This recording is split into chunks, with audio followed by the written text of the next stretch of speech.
மக்களே, பாரு எப்படி கொசு அடிச்சாங்களா?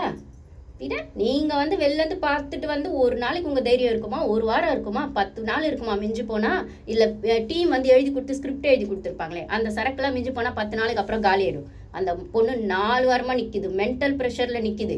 அப்படி இருக்கும்போது சரக்கு எழுதி வாங்கிட்டு வந்த நீங்கள்லாம் வந்து அந்த ஸ்கிரிப்டை ஒரு வாரம் 10 நாள் வரைக்கும் தான் தள்ள முடியும். இல்லை ஃப்ரெஷ் மைண்டோடு வந்தோடனே எனர்ஜி எல்லாம் செம்மையாக தான் இருக்கும். அங்கே சோறு இல்லாமல் அப்புறம் காஞ்சி போய் டாஸ்கில் டார்கெட் பண்ணி கார்னர் பண்ணி சுற்றி இருக்கிற ப்ரெஷரெல்லாம் ஹேண்டில் பண்ண உங்களுக்கு தான் தெரியாது எவ்வளோ ப்ரெஷர்னு. அந்த வீட்டில் எல்லாரும் ப்ரெஷரில் இருக்காங்கன்னா பாரு எக்ஸ்ட்ரா ப்ரெஷரில் இருக்காங்க. நீங்கள்லாம் ஃப்ரெஷ்ஷாக இப்போ எனர்ஜியோடு வந்திருக்கீங்களே, அதில் வந்து இப்படி தான் கொஞ்ச நாளுக்கு அப்படி தான் இருக்கும். அது ஒரு பக்கம் இருக்கட்டும். எப்படி இது பண்ண வேணா, கொசு அடிக்கிறாம இப்படி பண்ணாரு அப்படி பண்ணாரு பிரஜன்ஸ் என்ற அவர் மட்டும் அப்படியே எப்படி தட்டி காமிச்சாங்க, இப்படி தட்டி காமிச்சாங்கல்ல, நல்லா தானே காமிச்சாங்க. மார்க் பண்ண அதுக்கு பேர் என்ன? அதுதான். அப்போ வியனா பிரவீனுக்கு நடந்தது என்ன? அப்போ வியனா ஒரு பண்ண ஆட்டிடியூட் பண்ண இப்படி பேசுறா அப்படி பேசுறான்னு சொன்னா பிரவீன் முடிச்சதும் தப்பு தானே. அப்போ அதை அவர் நிறைய பேர்கிட்ட அங்கே பண்ணியிருக்காருல, பாடுகிட்டையும் பண்ணியிருக்காருலன்னும் போது இதை வந்து வியனா பொண்ணு ஒரு இடத்துல எடுத்து வைக்கும். இந்த வீட்டில் தனக்குன்னு வந்தால் மட்டும் எல்லாம் தலைவலி வைத்து வலின்றாங்க, அது அவங்களுக்கு வந்தாலும் அதே வலி தானே புரிஞ்சிக்க மாட்டாங்கன்ற இடத்துல அந்த பொண்ணு சொல்லியிருக்கோன்னா அது கண்டிப்பாக அது வீக்கெண்டில் அட்ரஸ் பண்ணப்பட்டது இல்லை. அப்போ அதே மாதிரி தான் பிரஜின் சாண்ட்ரா வந்து அப்படி சொன்னப்போ அவங்களும் அதை செஞ்சிருக்க கூடாதுன்றதை ரியலைஸ் பண்ணியிருக்கணும். ஏன்னா உங்களுக்கு டீம் சப்போர்ட் இருக்கு. ஆனால் நிஜமாக சொல்கிறேன் கைஸ், பிரஜினுக்கும் சாண்ட்ராக்கும் டீம் சப்போர்ட் நிறைய இருக்கு. பிரஜின் ரொம்ப நாள் வந்து விஜய் டிவி ப்ராடக்ட் அப்படின்னு சொல்லும்போது அந்த காதலிக்கு நேரமில்லை சீரியல் அந்த பாட்டுலாம் எனக்குமே ரொம்ப பிடிச்ச பாட்டு தான். ஸோ அப்படி இருக்க பட்சத்தில் அந்த டைமில் கமர்லாம் வந்து ஸ்கூல் ஸ்டூடெண்ட்டோ காலேஜ் ஸ்டூடெண்ட்டோன்னு சொல்கிறாங்க. ஸோ அந்த சீரியல் பார்த்த ஃபேன்ஸோ விஜய் டிவி ப்ராடக்ட்ஸோ வந்து ரொம்ப க்ளோஸ் பிரஜின்னும் போது அந்த தைரியத்தில் இவங்க வந்து நீங்கள் என்ன வேணால் பண்ணுங்கள், பார்த்துக்கலாம். அதுக்கப்புறம் நம்ம விஜய் சார் கூட க்ளோஸ் ஃப்ரெண்ட் இல்லை, வா மச்சான் எப்படி இருக்க மச்சான், அப்புறம் ஓகே மாமா, அதெல்லாம் எப்படி இருந்தது அந்த கான்வர்சேஷன்லாம்? ஒரு ஹோஸ்ட் கூட பேசுகிற மாதிரியா இருந்தது, க்ளோஸ் ஃப்ரெண்ட்ஸ் மாதிரி தானே இருந்து. ஆப்வியஸாக வந்து இதில் அது எதிர்பார்க்காதீங்க ஷோலன்னு சொன்னாலும் தனக்கு இன்டைரக்டாக டீமோட சப்போர்ட் கிடைக்கும், ஹோஸ்டோட சப்போர்ட் கிடைக்கும்ன்றதுல அவர் அந்த தைரியத்தில் உள்ளே வந்திருக்காரு. அதை அவங்க கொடுக்குறாங்களா கொடுக்கலையான்றதை நம்ம வெயிட் பண்ணி தான் பார்க்கணும். ஆனால் ஒரு இந்த குருட்டாம்போக்கில் நம்ம பாடு ஸ்டேட்லேயே சொல்லலாம், குருட்டாம்போக்கில் ஒரு தைரியத்தில் அவங்க 2 பேரும் வந்திருக்காங்க, ஹஸ்பண்ட் அண்ட் ஒய்ஃபா. இதில் ஹஸ்பண்டை சொன்னால் ஒய்ஃப்க்கு கோவம் வராதா, ஒய்ஃபை சொன்னால் ஹஸ்பண்டுக்கு கோவம் வராதா? அப்படின்னா அப்போ 2 பேரும் அந்த ஒரு சப்போர்ட்டிவ் கேம் ஆடுறதுக்கு வந்திருக்கீங்கல்ல. ஆல்ரெடி ஒரு சப்போர்ட்டிவ் கேமு இல்லை குரூப்பிசம்னு ஒன்று இருக்குல்ல. அப்போ அந்த பொண்ணுக்கு யாருமே இல்லைன்னா அந்த பொண்ணு என்ன பண்ணாலும் தப்புன்னு அடிப்பாங்கன்னா அப்போ தெரிஞ்சோ தெரியாமல அந்த லவ் கண்டென்ட் விஷயத்தில் அந்த பொண்ணு ஏதோ ஒரு இடத்துல தப்பு பண்ணிடுச்சு அப்படிங்கிற இடத்துல அந்த தப்பு கமருதினுக்கும் அதில் பொறுப்பு இருக்குன்னா நீங்கள் அந்த பொண்ணு மட்டும் அடிக்கிறது என்ன நியாயம்? அதுக்கப்புறம் வந்துட்டு அந்த மார்க் பண்ணுறத அந்த பொண்ணு பண்ணி காமிச்சது, அது அப்போ நீங்கள் மட்டும் பண்ணா என்ன அப்படின்னு அது ஒன்று சொல்லிச்சு. இன்னொன்று என்ன சொல்லிச்சு, அது யார் என்ன சொன்னாலும் அந்த 4 பேர் இப்போ எது பண்ணாலும் 4 பேர் தப்பாக பேசுவாங்கன்னா அந்த 4 பேர் நீங்கள் தான். எப்படி? அந்த 4 பேர் நீங்கள் தான். ஆமாம், கரெக்டாக கவுண்டிங் தெரியும்ல. பாரு ஹேட்டர்ஸ்க்கெல்லாம் இல்லைனா வந்து பிரஜின் சாண்ட்ரா ஃபேன்ஸ்க்கெல்லாம் 4 பேர் தானே வந்தீங்க உள்ள, 1 2 3 4. அப்போ அந்த 4ஐயும் கரெக்டாக சொல்லிச்சு. அப்படின்னும் போது இன்னைக்கு திவ்யா கணேஷ்க்கும் பாருக்குமே ஒரு இடத்துல கான்ட்ரவர்சி ஆச்சு. அது மேலோட்டமாக பார்த்தா பாரு தான் பேசுகிற மாதிரி தெரியும், ஆனால் உள்ள சிலாவலி பண்ணது திவ்யா கணேஷ் தான். அதை அவங்க பண்ணிட்டு எடுத்துட்டு வந்து இவங்க கிட்ட சொல்லிட்டு இருக்காங்க, பிரஜின் சாண்ட்ரா கிட்ட சொல்லிட்டு இருக்காங்க. என்னை பொறுத்த வரைக்கும் இந்த கேமில் அதுதான். திவாகர் கிட்ட போய் பாரு சொன்னது தப்புன்னா அரோரா கிட்ட கமருதுன்னு எதுவும் சொல்லலையா, ஆதிரே கிட்ட அரோரா எதுவும் சொல்லலையா, ரம்யா முன்னாடி பாரு முன்னாடி ஒன்று பேசிட்டு பின்னாடி போய் ஒன்று பேசலையா, எஃப்ஜே முன்னாடி ஒன்று பேசிட்டு பின்னாடி ஒன்று போய் பேசலையா ஆதிரை பற்றி? அப்படின்னும் போது அந்த பொண்ணு செய்யறது மட்டும் ஏன் உங்களுக்கு குத்துது கூடாது? அந்த வீட்டில் எல்லாருமே அதை தான் பண்ணுறாங்க. உங்களுக்கு ஒருத்தவங்க கூட நேரடியாக கான்ஃப்ளிக்ட் இருக்குன்னா அதை நேரடியாக பேசணும், பேசிட்டீங்களா அதை விட்டுறணும், பின்னாடி போய் பேசக்கூடாது. எப்போ கலையை அந்த தப்பை பண்ணா அதனால தான் வெளில போனான். பாரு முன்னாடி திவாகர் முன்னாடி ஒன்று பேசிட்டு அந்த குரூப்பில் போய் ஒன்று பேசினான். திவாகரா அந்த தப்பை பண்ணாரு. கனியக்கா ஒரு ஸ்டேஜில் வந்து கனியக்காவை போய் பகச்சிக்கலாமா, கலை பகச்சிக்கலான்னு சொன்ன இதே திவாகர் வாட்டர்மெலன் தான் அப்புறம் ஒரு ஸ்டேஜில் கனியக்காவே எதிர்த்து நின்னார்னா இந்த கேமோட டைனமிக்ஸ் மாறிட்டே இருக்கும்னா குறைஞ்சபட்ச நியாயத்துக்கு தான் நம்ம பேச முடியும்னா மனசு விட்டு பேசுறதுக்கு அந்த இடத்துல ஒரு ஆள் வேணும்னு எல்லாருமே யோசிப்பாங்கன்னா அது அவங்க ஹானஸ்ட்டாக இருக்காங்களான்றது இல்லையான்றது பின்னாடி போய் பேசுறதை வச்சு தான் தெரியும். உங்களுக்கும் அவங்களுக்கும் நேரடியாக இருக்கான்னு நேராக பேசணும். வியானாவும் பின்னாடி பேச மாட்டாங்க, மோஸ்ட்லி நேரில் பேசுவாங்க, பின்னாடி ஒப்பீனியன்ஸ் எடுத்து வைப்பாங்க. ஆனால் காசிப் பேச மாட்டாங்க.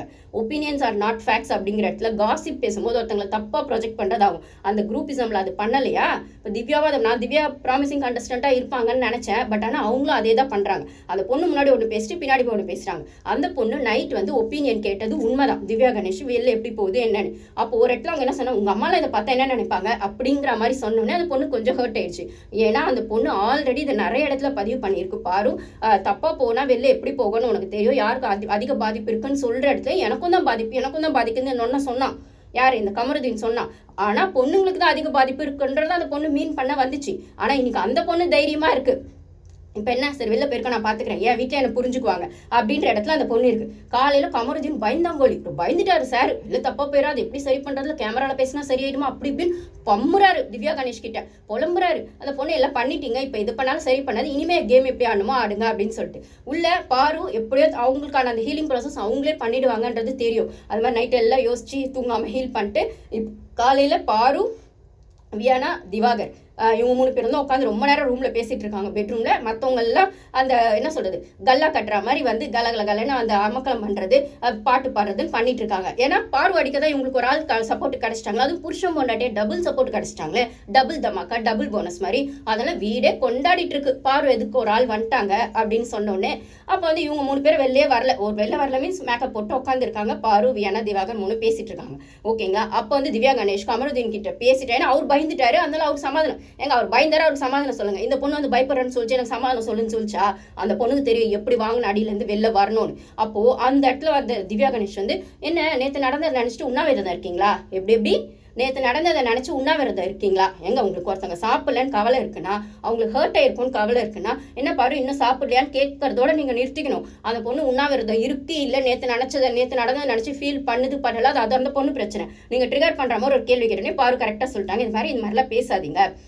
எனக்கு வந்து நான் நடந்தது நினச்சலாம் பண்ணல, நான் வந்து சாப்பிட்டுக்கிறேன் அப்படின்னு. இல்லை நான் சாப்பிடலன்றதுக்காக கேட்டேன். அப்புறம் இந்த எங்கள் அம்மா தப்பாக பேசுவாங்க, எங்கள் அம்மா தப்பாக நினச்சிக்குவாங்க, அது இதெல்லாம் பேசாதீங்க, அதை பற்றி நான் வந்து ப்ராசஸ் பண்ணிக்கிறேன், என் வீட்டில் என்ன புரிஞ்சுக்குவாங்கன்னா. இல்லை நீங்கள் சாப்பிடலாம் நான் கேட்க வந்து அப்போ அதோட பண்ணிக்கோங்க, நான் உண்ணாவிரதம் இருக்கிறேன், நான் செய்கிறேன்னா நேற்று நடந்தது நினச்சிட்டு இருக்கேன்னா நீங்கள் பேசாதீங்க. நேற்று நீங்கள் தானே வந்து கேட்டீங்க என்கிட்ட ஒப்பீனியனா, நேற்றே பேசிட்டோம், ஓகே இதை பற்றி அப்புறம் பேச வேணாம்னு சொல்லியாச்சுன்னு திவ்யா தான் சொல்லியிருக்காங்க. அது திவ்யா சொல்லியிருக்காங்க, இவங்களும் ஓகே சொல்லிட்டாங்க. அப்போ காலையில் எதுக்கு இந்த பொண்ணிட்டு வந்து நீங்கள் அதை பேசுகிறீங்க? அந்த பொண்ணு நேற்று பேசினது ஆரம்பிச்சுதா, நீங்கள் தானே போய் ஆரம்பிச்சிங்க. உங்களுக்கு சாப்பிடலன்னு அவ்வளோ அக்கறையாக இருந்தால் சாப்பிடலையா மட்டும் கேட்கணும், இல்லை வந்து சாப்பிடு பாருன்னு சொல்லணும். நேற்று நான் நடந்ததை நினச்சி உண்ணாவிரதம் இருக்கீங்களான்னு கேட்ட கேள்வி உந்துதானம்மா, அதுக்கு அந்த பொண்ணு திருப்பி கொடுத்துச்சு.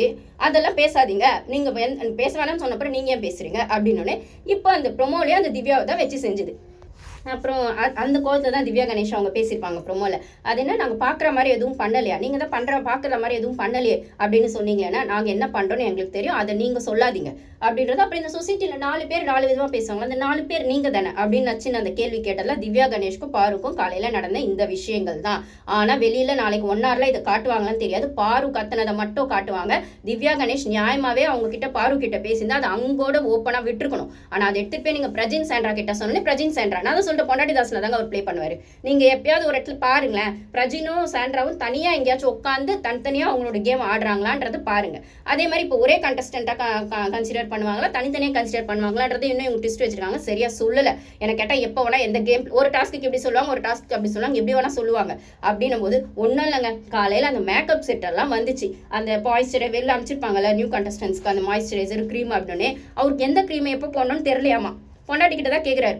கிட்டத்தட்ட வீட்டில் எப்படி பொண்டாட்டியை வந்துட்டு பொண்டாட்டி தாசனா இருப்பார், அதே மாதிரி இங்கேயும் வந்து நம்மளுக்கு அது ரியலாக வீட்டில் இவங்க இப்படி தான் இருப்பாங்கன்றது அதை ரியாலிட்டி ஷோவில் காட்டுவாங்கன்னு நினைக்கிறேன். வந்து கேட்குறேன், அவங்க தான் சொல்கிறாங்க இதுக்கு தான் பண்ணால். அப்போ கேமி பக்கத்தில் சொல்கிறாங்க, நீங்கள் இங்கே இருந்ததுனால சரியாக போச்சு, இல்லைனா இத்தனை வந்தோடனே அவர் முடிச்சிருப்பார் எந்த க்ரீமை எப்போ யூஸ் பண்ணுறதுன்னு தெரியாமல் அப்படின்னா. பிரஜித் சார் உங்களுக்கு இது தேவையா சார், இதுக்கு ஒழுங்காகவே வீட்டில் பொண்டாட்டி தாசனாவே இருந்திருக்கலாம்ல. ஒரு க்ரீமுக்கே உங்களுக்கு வந்து எது எப்போன்னு உங்களுக்கு தெரியல அப்படின்ற பட்சத்தில் அதுக்கே உங்கள் பொண்டாட்டி ஹெல்ப் தேவைப்படுதுன்னா நாளைக்கு எந்த டெசிஷன் எடுத்தாலுமே அந்த டீமை பொறுத்த வரைக்கும் அந்த டாஸ்க்கை பொறுத்த வரைக்கும் பொண்டாட்டி எடுக்கிற டெசிஷனுக்கு ஆமாசாமி போடுவீங்களா, இல்லை பொண்டாட்டி கேட்டு தான் அந்த டெசிஷனே எடுப்பீங்களா அப்படின்னு ஒரு கொஸ்டின் வந்தால் உங்கள் கேமே நாங்கள் பார்க்க தான் போகிறோம். ஆனால் பார்வும் விடாமல் அடிப்பாங்க அப்படிங்கிறதுல எந்த டவுட்டும் இல்லை. அவங்க ஸ்ட்ராங்காக திருப்பி கம்பேக் கொடுத்துட்டாங்க. அவங்க ஒரு தூக்கம் தூங்கி எஞ்சா போதுங்க, செம்மையாக ஃப்ரெஷ் ஆகிடுறாங்க. எனக்கு அந்த பொண்ணிட்ட பிடிச்சதே அதாங்க, எவ்வளோ அடித்தாலும் நான் திரும்பி காலையில் ஃப்ரெஷ்ஷாக ஒரு டேவை ஸ்டார்ட் பண்ணுவேன்டான்னு வருதுல்ல, அதுதான் எனக்கு பாரு கிட்ட பிடிச்சது. தேங்க்யூ.